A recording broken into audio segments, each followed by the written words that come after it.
nagpalit dahil ko upan, okay ba unsang pangalan ni?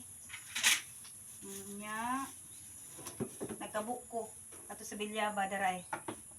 Para sa ako ani siyang pares kay di siya pwede mo inom og dili bitaw mineral. Nya, nagpalit ko og yellow pin man lang ni isda ha. Palit lang ko kay ingon sila na ako ni bagyo ba. Ubay-ubay rin ako. Nani bitaw? Ulo sagol ni siya, ulo ug kana ang ani? Ulo ug sagol. Unod bitaw? Para na siya masabaw-sabaw niya. Nakapalit kong lagaw. Perting mahal ang kilo. 400 gamay. Nao?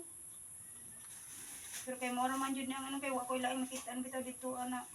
Ang ayan sa iya basi magdugay-dugay na pud ang ulan, ang dagat, dili pa mo kalma. Ano yung ibutang na ako sa pang ako na pud gigulan ani ug mag-burn out na sad. Kay simba ko no, mga dugmok na pod. Nagoy, usaon na lang. Ug paksiwon pod nimo di man sad pod pwede paksiwon no kay bawal sa iyang naisuka. Dugmok na. Nadubok ba ug way kuryente man akong gulan.